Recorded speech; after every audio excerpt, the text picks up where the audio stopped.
కాగా ఇన్యా అంటే నవ్వుతారు పిల్లలు కూడా. కాబట్టి ఇక్కడే చెప్పుకుందాం. కాఖా గాఘా ఇన్యా. ఎక్కడి నుంచి వచ్చింది చప్పుడు? ఈ గొంతులో ఈ భాగాన్ని గుర్తించండి. కాఖా గాఘా ఇన్యా కొండనాలిక దగ్గర వచ్చిందా? ఇప్పుడు చా ఛా జా ఝా ఇని అనండి. అంటే కొండనాలిక కింద, నాలికకి కొంచెం పైన, ఇందాకటి కంటే కొంచెం పై భాగం వాడారు. చూసుకోండి. చా ఛా జా ఝా ఇని అయిందా? దానికంటే కొంచెం పైకి వస్తున్నారు. ఎలా చెక్కారో చూడండి అసలు అక్షరాలని. టాఠా డా ఢా అణ ఎక్కడి నుంచి వచ్చింది? మధ్యనాలిక నుంచి వచ్చిందా? అది మడవకుండా టాఠా డా ఢా అణ అనండి చూస్తా.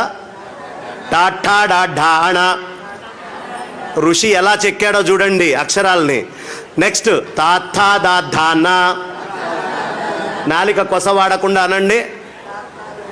ఎవరు అన్నారే నాలిక కొస వాడకుండా అనండి అంటే. తాథా దా ధాన అనగలరా? లేదు కదా.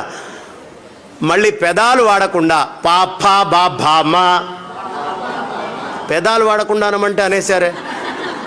అనగలరా? పాపా బా భామా అని పెదాలు వాడకుండా. మన ఋషి ఎంత చక్కగా అక్షరాలను చెక్కాడో చూడండి. ఒక తపస్సు చేయిస్తున్నాడు. ఇక్కడి నుంచి ఇక్కడి దాకా అక్షరాలతోటి తపస్సు చేయిస్తున్నాడు.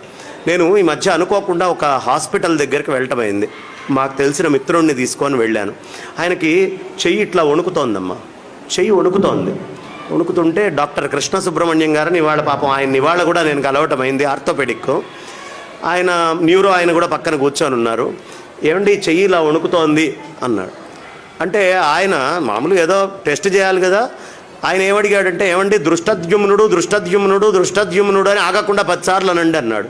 ఈయన డాక్టరా వేదాంతే, మేం చెప్పాల్సిన ప్రవచనం ఏం చెప్తున్నాడు ఏంటి అని అనుమానం వచ్చింది. సరే ఈయన అంటున్నాడు, మాట రావట్లేదు.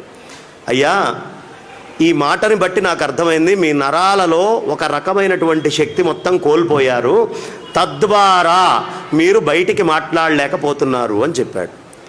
ఇప్పుడు చూడండి, ముసలివాళ్ళు అయ్యాక స్వరం ఇంత గట్టిగా కంఠం ఇలా ఉంటుందా? ఎందుకు? నరాలలో సత్తువ తగ్గితే నోట్లో మాటలో తేడా వస్తుంది. అంటే మాటకి నరాలకి తేడా ఉంది. పక్షవాతం వచ్చింది, మాటలో తేడా వస్తుందా?